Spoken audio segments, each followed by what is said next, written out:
Hi. This week I read an amazing article.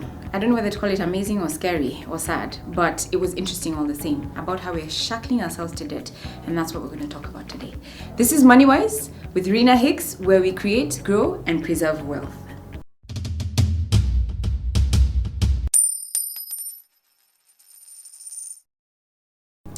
So the article was on the 6th of June 2016, and I'd like to read an excerpt and then we'll discuss it.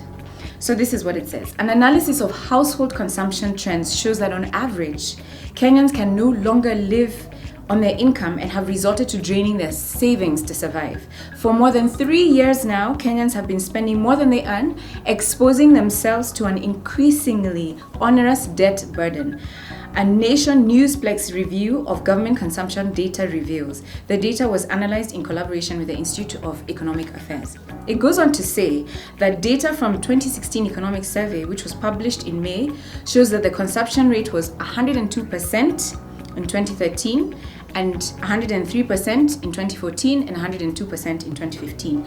I'll get to the end in a short while. Consumption is the amount of money spent on goods and services, not including investments, just on goods and services. When consumption goes above 100% of income, it means that people are not saving any money, but are spending what they have saved earlier or borrowing to make ends meet. I want us to discuss that for a second. You know, I read that article and I wondered to myself, okay, hang on. As a country, we are spending 103% of how much we earn. 76% of our GDP. 76% of our GDP is on personal consumption. And I wondered, is it that we're generally poor? What's the issue? Why is it that we're spending more than we earn and actually borrowing to be able to spend on food, on clothing, on transport, basics, personal consumption, and not on investments? And so it could be that we actually are not earning enough. It's possible, because when you look at the actual number of, in terms of Kenya shillings, the actual figure of how much we're spending is not that great. In fact, I remember one time I was called to speak to some men. It's called KAMA, Kenya Anglicans Men's Association. You know, it was about 200 people in a hall, and I was asked to speak about budgeting, saving, and investing. I was totally nervous, but I said, you know what, let me do this. And I went in. You can imagine KAMA. It's not the under 40-year-olds. You're not a member of KAMA, I'm sure. It's, guys who are in their 60s and 50s and surely who should know about money. So I was very nervous walking into this room telling people who are the age of my father how to spend and invest their money. Anyway, my point is, at the end of the talk, questions came through. And one of the questions the men asked, in fact, he first made a statement and he said, okay, so it's nice, it's all well and good what you've said to us. But the truth of the matter is, Rina, let's just say majority of Kenyans earn about 200 shillings a day. So 200 shillings, am I going to buy a packet of flour to feed my family, or am I going to think about saving and investing? And I had no words for him. You know why? Because that's the reality of where a lot of Kenyans are. But I left that meeting having said a few things, and I responded to him, but I knew in my mind that surely there has to be a solution. It can't be that this is how much I am paid, and so that's it, and that's how it's going to be for the rest of my life. Oh my gosh, we're poor forever. I think we need to have a mind shift as a nation.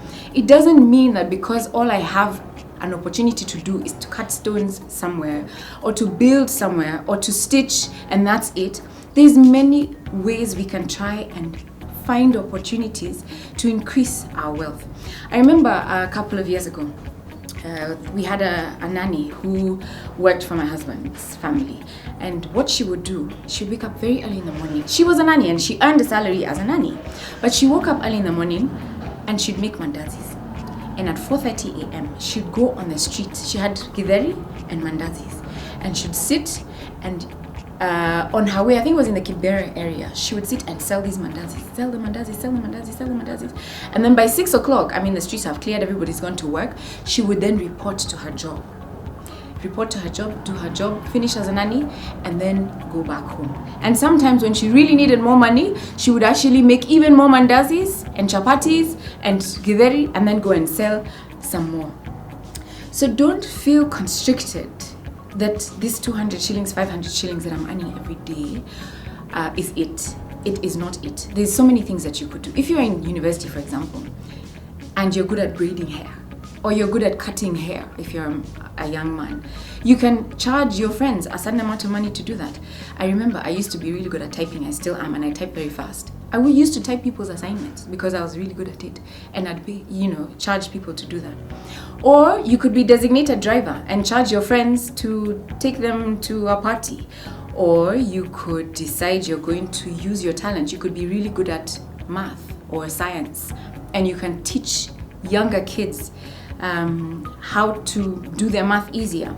Or you could be a musician and you have your gigs, but in addition to that, you could train kids in a school.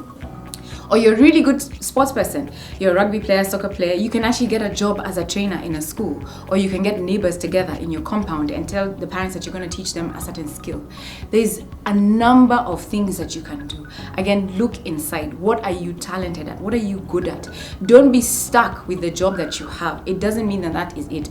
Let's stop watching these movies and catching up with these series and take time to figure out how to add on to what it is that we're earning and just stop feeling stuck. I think we can get more ideas, and let's share ideas that we have. If you've done this before and you're doing it successfully, you could help someone. So write to me, give me more ideas on how we can add to what we're already earning so that we're not stuck.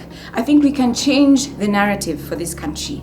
We can move from being a poor, generally sorry state to being a wealthy nation, because we have brains and we have abilities, we have talents, and we have opportunities right here where we are. So write to me. Our contact details are at the bottom. I'd love to hear from you. This is Moneywise with Rina Hicks, where we create, grow, and preserve wealth.